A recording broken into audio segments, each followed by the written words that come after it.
Today on Locked On Canadiens, Kaiden Guhle might be out indefinitely, but this gives us an opportunity to bring Rumour Roundup back.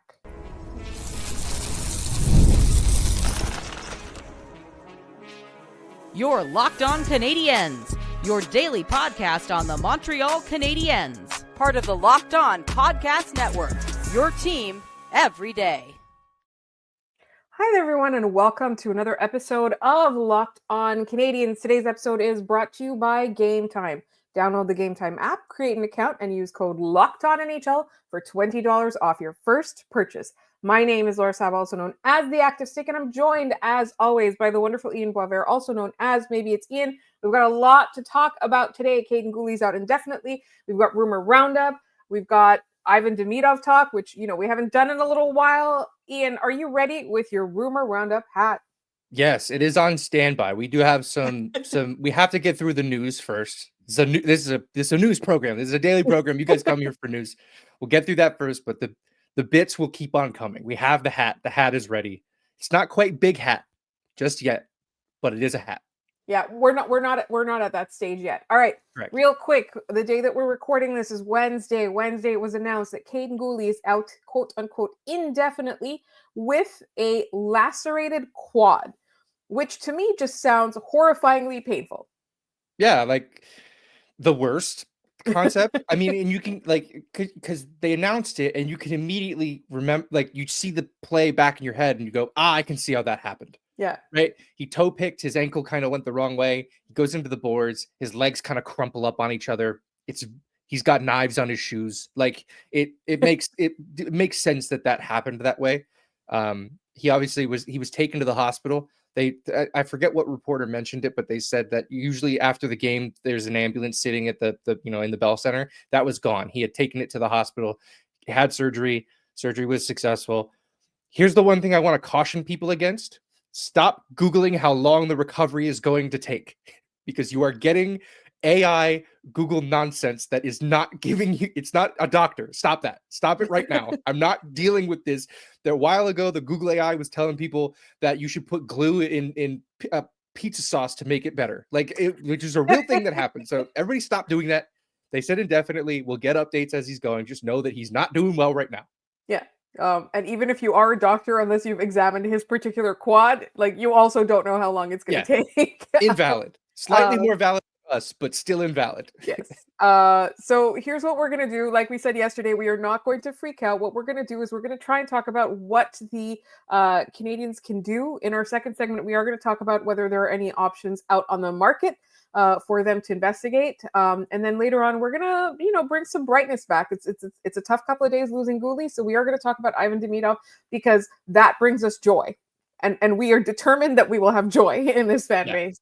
All right. I think we should look first at internally. How does the team respond to this? How do they react to this? The first thing we heard was Jayden Struebel's conditioning assignment is over. Yeah, look at that. Condition's perfect now. Isn't that funny? No, they called up Jayden Struebel. I think it's very clear that the Canadiens are probably going to just try to audition for that role. And maybe not that role, but it's going to be by committee. I think the Canadiens are uniquely qualified for this moment because they kind of just did it last year, right? We saw how they reacted when Kirby Dach went out very early. Obviously, this year it's much further into the season, but it felt like there was more at stake because it felt like they were they could legitimately make a shot at the playoffs. They still could. I know a lot of people are very down right now, and I'm going to try to bring the mood back up a little bit. But I hope that the core of this team that was here remembers how they felt when Kirby Dach went out, and they change how they reacted to it, because I felt that everybody felt that. The energy just went out of the room. It was done. The season was over in that moment, which stunk. It stinks to have your season end like that. They let the wind get out of their sails. Yeah. I think they deflated. And I think this year, maybe, all that stuff that Martin St. Louis keeps talking about how they're playing for each other. They're playing for each other. They're playing for each other. Maybe that's going to take hold at this moment, because they saw what happened last year, but also this year, the reason that they're playing for each other, the reason that the vibes around this team were so good was because they believed in themselves. They believe they can do it, right? So it is a challenge for the front office a little bit to kind of instill that, and for Marty, obviously, to kind of instill that belief, or not instill it, but continue to foster it, continue to grow it, while the Canadiens are like, they've lost a key player. And let's be honest, like, we have praised Kaiden Guhle so many nights this year, because there were even nights when the Canadiens were playing badly, but he was one of the lone bright spots, along with, let's say, Lane Hutson or Cole Caulfield on a given night, right? So I think, unfortunately, Lane Hutson cannot play both spots on the top pairing. He can't. I don't know. I wouldn't put it past him. I mean, it's funny. Before Guhle got hurt, he did the intermission interview on TSN, and they asked him, you're playing with Lane Hutson, and is there any advice you give him? And he, started some response like, I try to talk to him out there, try to make sure that he knows he's got time and space. And then he thought about it. He's like, he doesn't need my advice. He's fine. Like, that's what he said. He was like, he doesn't need my advice. He's good. So, it's very funny that happened. And then obviously the cosmic, issue happened later on. Yes. But yeah, I think Lane Hutson's going to have to wear a lot, play a lot, right? And he already is. I've got the 5-on-5 ice time pulled up by defenseman. Lane Hutson's first with over 900 minutes, 921 minutes. He's the only one over 900 minutes at 5-on-5. The only one. Then there's Mike Matheson with 845, and then Kaiden Guhle at 795, and then Arbor Xhekaj at 735. So of the left-handed D, the D who play the left side left, it's going Lane Hutson, Arbor Xhekaj. Yeah. So let's talk about that for a second. Yeah, I think that's the first option to move up in the lineup. I think he's played pretty well on that third pairing. It is interesting that the Canadiens practiced today, and they in there, and I have the app. I look at the practice notes, and they have all the forward lines listed out just as we would expect to see them, minus Josh Anderson, who is out because he's dealing with something absolutely right now. He's just playing through it. But they did not list defensive pairings. They just listed all the defensemen who took part in practice. A bunch of guys showed up.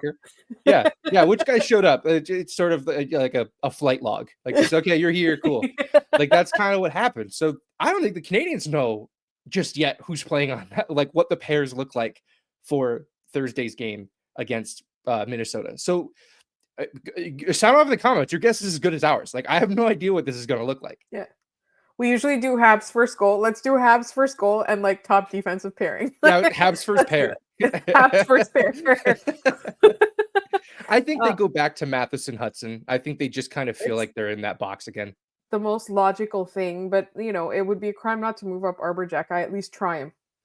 Yeah, I like the idea of a Xhekaj Carrier pairing. I also like the idea of a Struble Carrier pairing. If you really don't want to touch Xhekaj Savard, that's the way that you can, fill that hole in the lineup.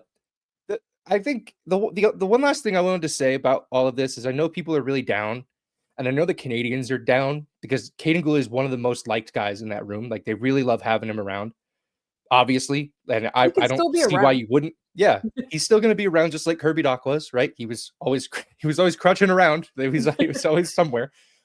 Or Patrick Laine. Or Patrick Laine, exactly. Like, they don't isolate them, right? They still hang out. The mission for the Canadiens is this: it's adapt or die. Like, that's the rest of the season now. Is you figure out a way to adapt, whether that's the players on the ice or the GM and Jeff Gorton. You adapt or this season dies. Like, those are your options. And I don't know if you think that this Canadiens group is considering dying, because I don't. Like, the way that they've played through, like, since the holidays, there's no shot that they're like, well, that's it, season's over. Yeah. They're going to fight. And I'm looking forward to seeing how they adapt, how they react to this. It's going to be important. The first couple of shifts against Minnesota are going to be really important. Also important to note that they stuck Jakub Dopish in there. I think partly it's because we're getting close to the Four Nations and Samuel Montembeault is going to be playing or potentially playing a lot.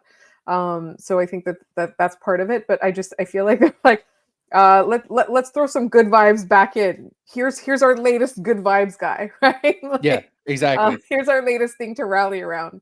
So I think that's totally fair. And again, I want to caution people against, like, thinking that the next couple of games are how the rest of the season's going to go, because you never know. The Canadiens could rally. They could, things could happen. They could call somebody up other than Struble. I bet you never Engstrom know. gets a look before too long. Yeah, why not? Yeah. That's an opportunity for someone, right? sure. So like, obviously this is a big hole, but before we despair, let's think about all the opportunities this opens for somebody else. And I think that's kind of how we have to approach this, because this entire season has been just an opportunity. It's Yep.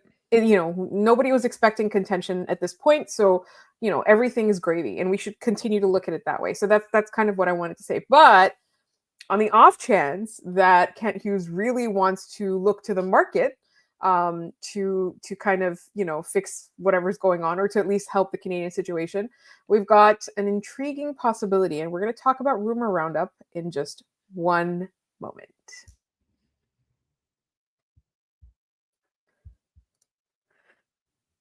I remember the excitement and energy of a playoff game I attended last year, and I'm looking forward to making new memories this season. Gametime has a new feature called Gametime Picks that makes getting tickets for events even easier. It filters out the fluff to show you only incredible deals on great seats, so you don't have to waste time searching through thousands of tickets. I recently used Gametime Picks to find tickets for an upcoming game. Browsing through the deals was simple, and I found great value for all kinds of seats all around the venue. The Super Deal was especially impressive, offering the best value for the event. The app's features, like seat views before you buy and all-in pricing with no surprise fees at checkout, made the experience smooth and reliable. Plus, the on-time ticket delivery and the lowest price guarantee gave me peace of mind. Take the guesswork out of buying tickets with Gametime. Download the Gametime app, create an account, and use code LOCKEDONNHL for $20 off your first purchase. Terms apply. Again, create an account and redeem code LOCKEDONNHL for $20 off. Download Gametime today. Last minute tickets, lowest price guaranteed.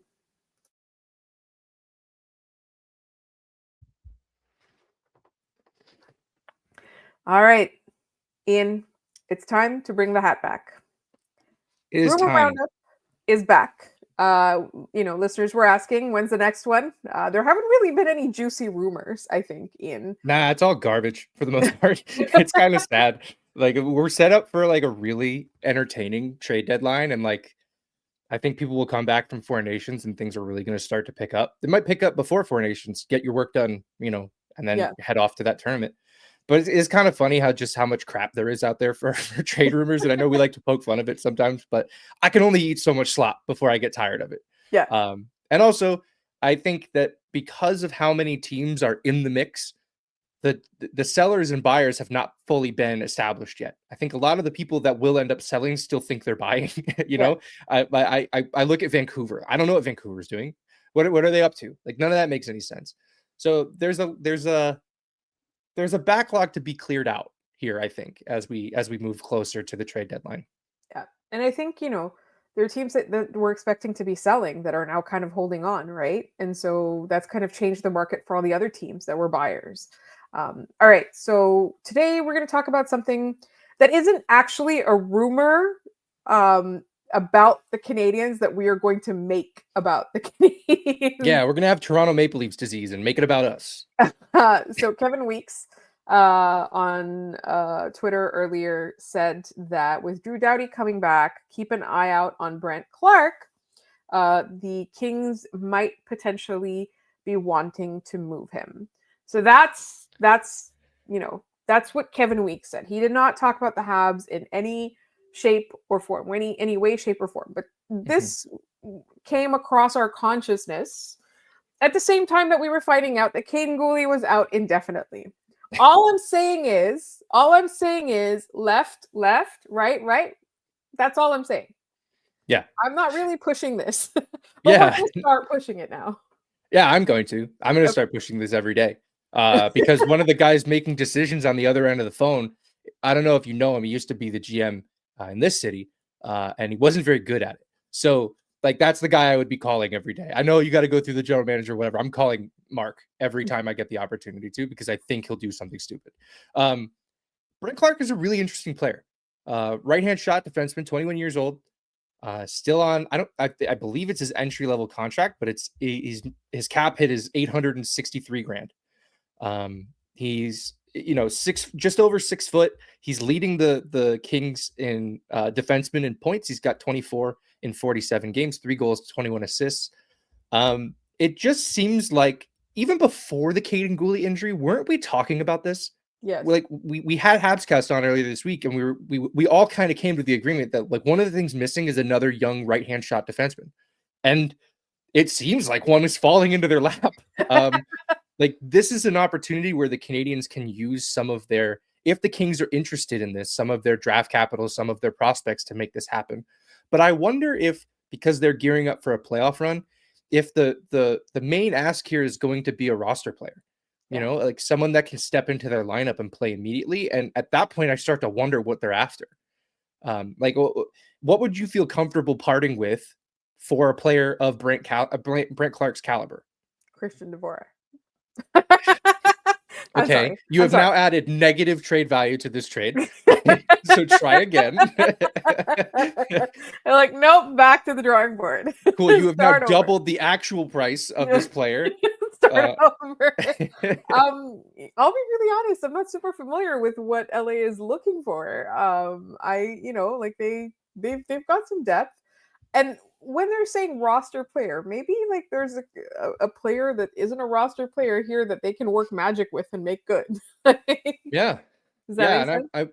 And the thing that I think Bergevin would really like some of his dudes over there. The problem is that before he left, he tied them to boat anchor contracts. Yeah. Like Josh Anderson would probably look really great on that team. Yes, absolutely. No one in their right mind is trading for that contract right now. There's no shot, especially now he's banged up. He's definitely dealing with something. Brendan Gallagher, he would be such a pain to play against in the playoffs. I know he's perpetually banged up. Yeah. But like the effort that we've been seeing, especially in that last game against Winnipeg, he was incredible. That's sort of the player I think could help them. But is that what Montreal wants to do? Like, I don't think so either. Part of me is like, could we trade, like, I know people are going to get mad, but like Jake Evans and Calgary's first round pick, that first round pick that has a bajillion conditions attached to it. And maybe when Kent sends it over, he can tie 15 more conditions to it. So no one finds out who the pick belongs to until they're on the clock on draft night. Like, I'm just thinking of a trade that Montreal might do. Who's writing those conditions? This is the thing, though. If they trade Jake Evans, who's going to play defense on this team? Well, I would hope Brent Clark. I would hope Brent Clark, and they would have to probably make Owen Beck a full-time NHLer, right? They'd have to play him on the fourth line, or they'd have to call up Lucas Condata, but I believe he's Laval's captain. I don't think they'd want to make him a permanent fixture in Montreal. They'd have to find another center. They'd have to find another fourth line center somewhere. I think Owen Beck is a very reasonable suggestion, an extremely reasonable one, particularly since I feel like Condata is just part of the identity of Laval. And I don't think that his projection was ever NHL, whereas or borderline NHL, whereas with Owen Beck, like his floor is NHL center, right? Yeah. Bottom six, still. Yeah, for sure. He has a safe floor, and there's a potential for some more offense to be added to his game. I think Owen Beck has a fantastic shot.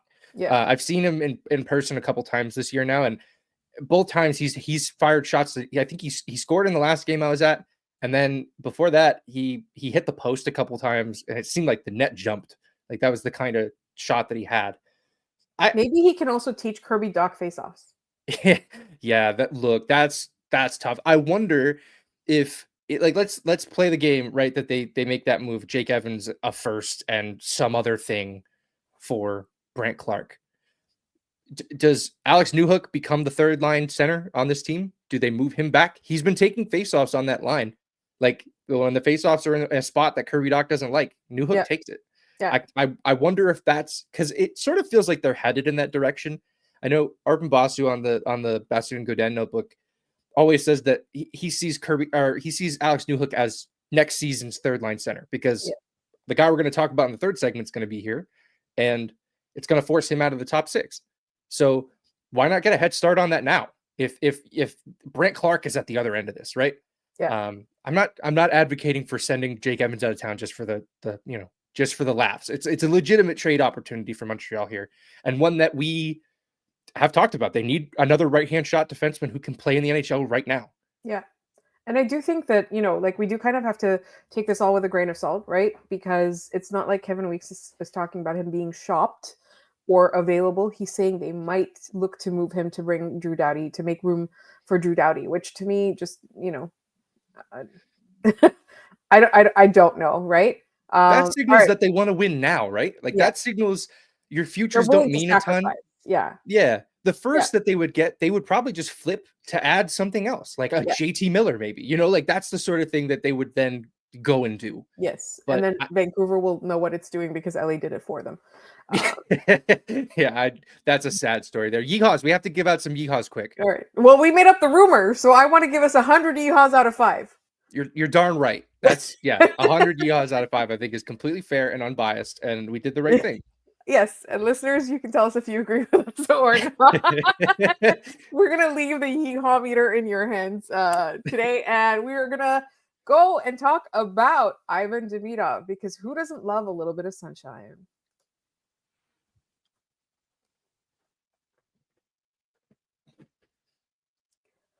All right, we're back to serious mode now. We're talking about real things. We're not making things up. And I one put thing the I'm not. cowboy hat on, just black out for 10 minutes. So yeah, I don't remember any of that. Yes. Why do I have Brent Clark windows open on my computer? All right, so let's talk about Ivan Demidov, right? He recently had a hat trick. We are not KHL experts. We are not, but we will bring somebody on. We promise. Four Nations is coming up. There's a bit of a break. We will bring on prospect people to talk about prospect stuff. But I wanted to talk about Ivan Demidov because on the Habs, when the Habs cast was on earlier this week on our Tuesday episode, we talked about Ivan Demidov, how excited we were, but let's talk about penciling him into the lineup, as my wonderful co-host alluded to earlier. Alex Newhook's going to have to get out of that top 6. What do you do with that top 6? Where do you put Ivan Demidov? Where do you start him? I think there's one spot for him, and it's next to Kirby Dach and on the other side of Patrick Laine. I think that's the only, because you cannot touch that first line right now. And I think that it'll keep playing at a rate where you can't touch that first line. They play too well together. The chemistry they've developed is way too valuable to start breaking apart. I know for a while, when it was just Suzuki and Caulfield, people were constantly talking about breaking them apart because that line just didn't work with when it was just the two of them and like Josh Anderson on the other side or somebody else. Sometimes Kirby Dach played up there and it worked. Or But RHP or... yeah, exactly. But Slafkovsky has added just an animal to that line, a guy that goes into the corners and wins battles on the boards. And not only does that, but we've talked about, he has the hard skills, like on the wall, the physical skills, but he has the soft skills like hands and passing. Not only does he win the battle on the wall, he's able to get it to the middle more often than not, which is where you score from. So I don't think you can touch that line unless Ivan Demidov comes in and is playing at a rate that it's stupid to keep him on the line that he's on. Well, that was going to be my next question, Ian. What do you do if he forces your hand? What do you do if he's the best player on this team? Which, to be clear, the projections are that he will be one day, but is that going to happen in his rookie year? Then you roll 4 lines. If that's the reality Montreal is in next year, where they have the boy genius line, that I can't remember who came up with that, but it is the perfect name for that line. The boy genius line for line 1. Then you have Demidov. I almost said Lane Hudson. Lane Hudson's the center on the second line now, by the way. No, Kirby Dach and Patrick Laine. Is there anything he can't do? He's going to be a coach soon, too. I'm going to buy him a goalie mask, and he's just going to figure it out. he turns into Dominic Hasek for no reason. No, I just think that even if he is playing at a rate that's like ridiculous, you can go, well, then why would we move him? Because he's playing great. That's the same story that when there were injuries up the lineup, or when Laine was out, when he was sick, people were going, move up Heineman. He's playing really well. And the argument was, well, he's playing really well. Why would we move him? You know, he was playing like, that's kind of, if you're playing well on a line with Kirby Dach and Patrick Laine, there's not really a ton of reason to move you around. Like you said, he had a hat trick in one of his recent games, first KHL hat trick. He's got 40 points in 48 games, which is, not quite point per game, almost there. But you have to also remember at the beginning of the season, he was playing 38 seconds some nights. Like it was just not, they weren't playing him. So to me, to have that, if he was playing at this rate all year, the numbers would be hilarious. And they still are hilarious. Like every day, because of the time difference, I'll just be sitting around and I'll look down and Ivan Demidov does something that makes me laugh. Yeah. You know, like that's going to be here next year. That's very, very exciting. Yes, absolutely. So then I'm going to ask you another annoying question. Like, why does Newhook have to be a center? Why does he have to? He's going to have to go to the third line. Why not? Why not have Kappen in there with Newhook? That's a great idea too. I think that's you know, if Kapanen comes in and proves that he can be an NHL center at that point in his career, it's his. Yeah. I think Beck is also going to make a push for this roster. I think there's a chance that Evans is still here. Yeah. They don't have an issue with players, like especially forwards. They're going to, after next year, they're going to be in really great shape. There's going to be a logjam. Like that's the issue. Yeah. It's like, which one of those do you trade for futures or But for immediate help?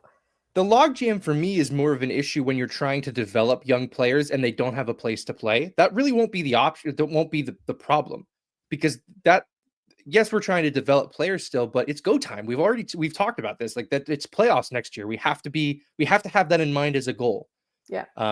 So yeah, there might be a logjam, but you also have to consider that not all these guys are going to be here next year. But I think Kent Hughes, I wouldn't put it past him to move a forward, to move somebody to not only make space, but potentially improve other areas of his lineup. Yeah. So we have to keep all of this with a grain of salt for next year. You can feel pretty confident about some of the guys that will be here, but you know, he's going to take trade. No, don't say that. No, don't trade him. I love him. Yeah, no, I just think that, you know, Demidov stepping in next year, I think he's going to be full value from day one. I don't think there's any reason for us to think otherwise. He's dominating the KHL, and that's not boys over there. Like, he's playing men, and he's playing at a very, very good rate. I'm so excited to see him. I mean, like I still remember like the Kovalev era with such fondness. Yeah. And the fact that he could be better than him, maybe not immediately, but at some point in his career. And hopefully more consistent. Yeah. Yeah. That would be good. I loved AK-27, but boy, that was sometimes very difficult to watch. Yes, absolutely. All right. Do we want to do our trivia now? Yeah, I'll get to our trivia here. So yesterday's question was, which jersey number has proven to be most popular with Montreal? And the answer, do you remember the answer, Laura? Yes, I guessed 11. That was not it. I guessed 21. That was not it. I was close. It was 20, and I believe Manny had the answer. Yep, Manny was correct. So congrats, Manny. Thanks for playing this time. Today's question, we know that Montreal's first ever game was against the Ottawa Senators, a game that they won NHL game, correct. Yes, first ever game in the NHL was in 1917 at that point against the Ottawa Senators. They won 7-4. Who was the Montreal Canadiens' first loss against? So we're looking in that same NHL inaugural season. Who is the first team to beat the Montreal Canadiens in the National Hockey League? If you have the answer, put it in the comments. Send it to us any way you know how, and we'll shout you out on the next episode. And that's going to be today's episode. Please make sure you are subscribed to this podcast wherever you get your podcasts, as well as on YouTube. We are free and available everywhere as part of the Locked On Podcast Network, where you get your team every day.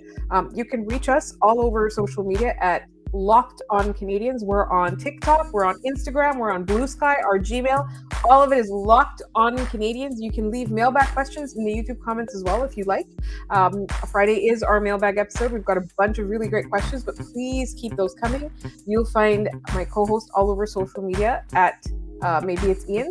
You'll find me at The Active Stick. Thank you so much for listening. We'll be back with that Minnesota recap and the Friday mailbag tomorrow.